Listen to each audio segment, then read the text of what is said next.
When I switched up my prayers in regards to why I wanted something, my prayers started getting answered quicker and faster. Okay, there's a covenant. Okay, if you read the Bible, you know that most stories where there was a blessing, there was always a covenant between God. There was always God and that person. There was always something that the person had to do, had to go through to show an end result, or just for God to prove himself. So there's always that covenant, there's always that give and take.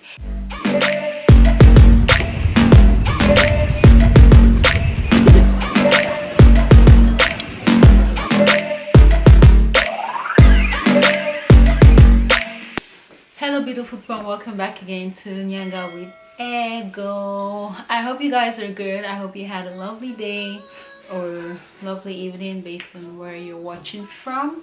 So today I'll be kickstarting my faith series. This is long overdue, but I wanted I wanted the faith segment of my channel to be interactive, because I know, like, I'm a youth, okay, a middle-aged youth, but I know, like,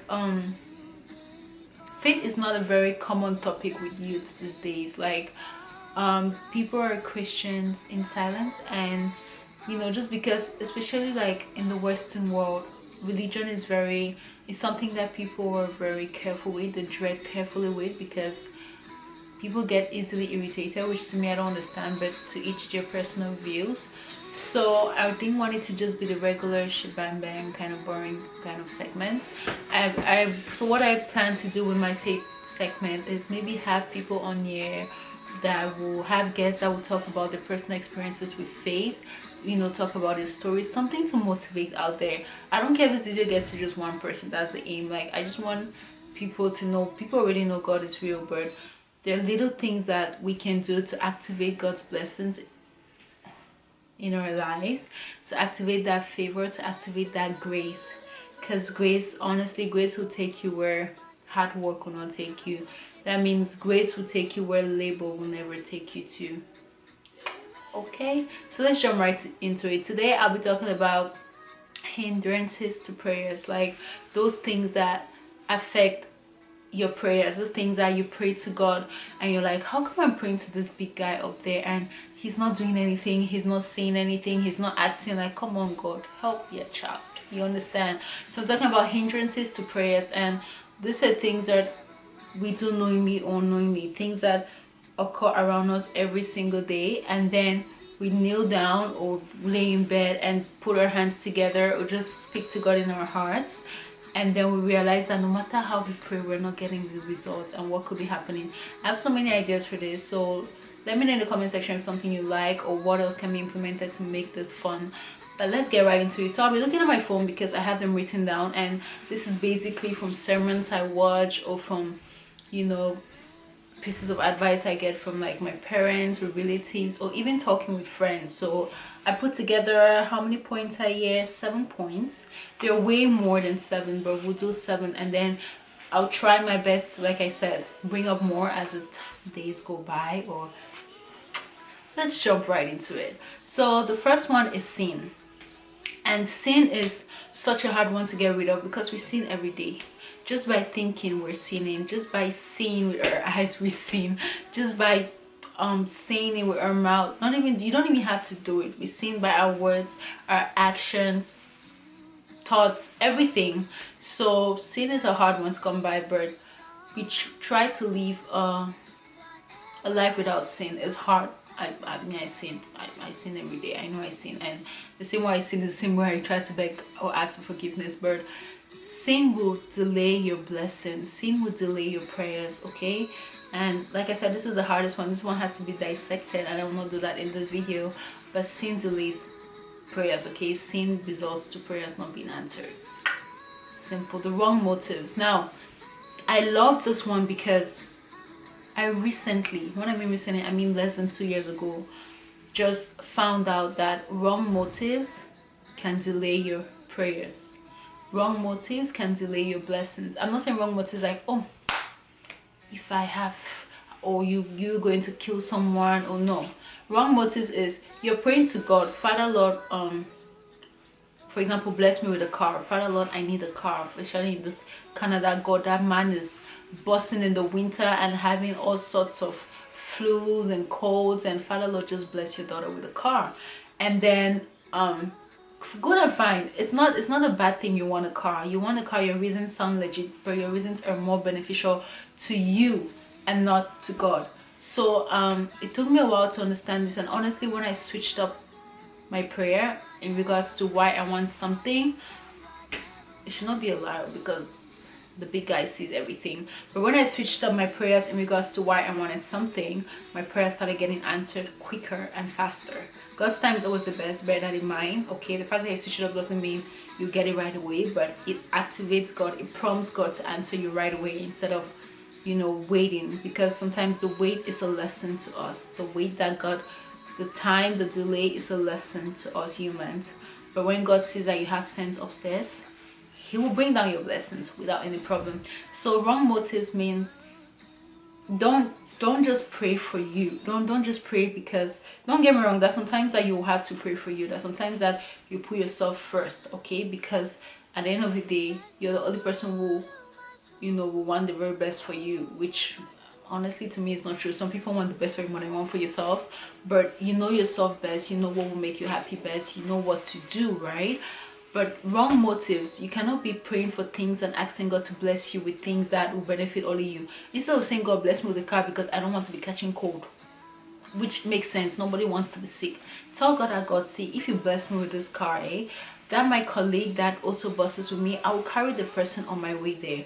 It doesn't have to be every single day, but be like you ease someone's struggle, you help someone else to make their life better with what God is blessing you with. Just like God gives you a lot of money, giving is receiving. I'm still learning giving, I won't lie, but I realized that the more you give, the more you receive. The more you're open-handed, the more you receive. So reach some sort of covenant with God. God, if you give me this job, you know, the plan I had to help the less fortunate. God, if you give me this job and I get to a certain level in my job, you know, I'll bring others with me. You know, I'll help that my relative, this my friend, this acquaintance that I know wanted a job, have the job, because I'm in a position of power where I can, you know, open doors for other people, where I can help other people, where I can stretch a lending hand.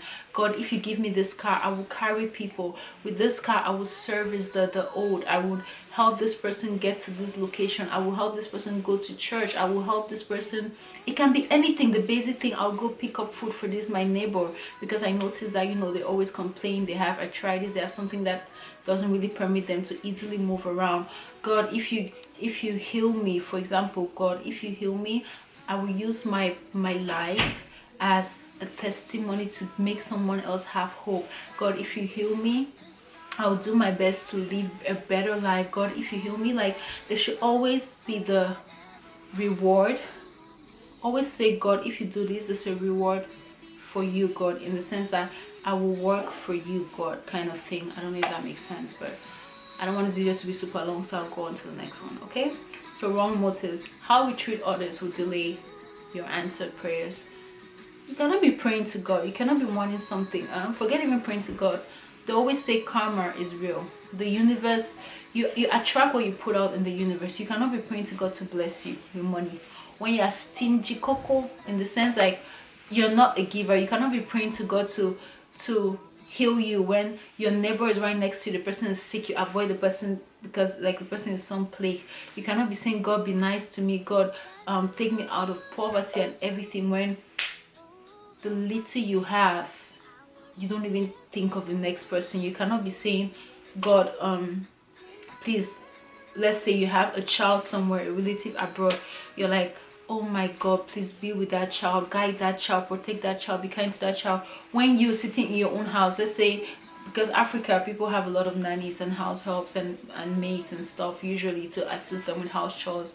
You're sending your child to someone's house, you're praying that the person or God should help or touch the person's heart, that is with your child, with your family member, with your friend, with your acquaintance, to treat them well. When in your own house you're treating somebody's, it doesn't matter if the person's parents are alive or dead, you're treating somebody's child like the person is trash. You're being so mean to mankind. You're fam. You attract what you put out to the universe, okay? You cannot expect gold, you cannot expect diamond when even ordinary bronze and copper you don't even give. Like, be calming down, okay? Cut your coat according to your size. Just know that how you treat others will come back to you, because karma is a what? complete the sentence, you know what to say. So treat others how you like to be treated. Do as I say, not as I do. Okay, learn to do as you say, okay, and learn to do as you do, if that makes sense. A word is enough for the wise. Unforgiveness. You haven't forgiven people that offended you. You pray to God. See, this thing I'm guilty of it. Actually, I feel like baby girl has grown, okay? But you cannot be, how can I put it? You cannot be saying, dear God, please forgive me. Oh, forgive my sins. Oh, but you're holding Mary in your heart. You're holding Jessica in your heart. You're holding, insert any name you want in your heart. You see someone and you have this spite in you. You see someone, you're just like, who does he or she think he is? You see someone like, the thing you did to me 50 years, 100 years ago, I will never ever forgive your ancestral generations to come. No, it doesn't work that way. You want to be forgiven, learn to forgive. It's hard, but you have to forgive. If God could forgive your sinful self, then I know we're not God. I always thought, but I'm not Jesus. I'm only human. But you have to try to activate your blessings. You want those blessings to come your way, you have to put in the work. See, there's something about Christianity, about faith. Just remove Christianity. There's something about faith, okay? There's something about wanting something for yourself. There's something about achieving goals. There's something about getting to that deadline, or meeting up with the deadline, or receiving an award. There's something, and it all boils down to hard work. So even in faith, even in Christianity, you have to work hard. You have to sacrifice. You have to work super hard, okay? You will find yourself doing things you don't like doing, okay? It's not based on you, boo. You do it because you know that is what is expected of you. You know that this is what you need to do to be a better person. It's not necessarily that you like it. I didn't like all subjects in school, but did I study and pass? I studied and passed because I know the house I come from. I dare not fail. It's the same thing. You have to pass the temptations. You have to pass trials. You have to pass through things. Christianity is not easy. Having faith is not easy because you're trying to believe in the unforeseen. So forgiving people is not easy, but it's something you have to do at the end of the day. I'm just saying. So please learn to forgive, okay? And that will activate, that will motivate God. God will be like, oh, stretch my hand into this child and begin to deliver the blessings. You get what I'm saying? Okay, so we're almost done.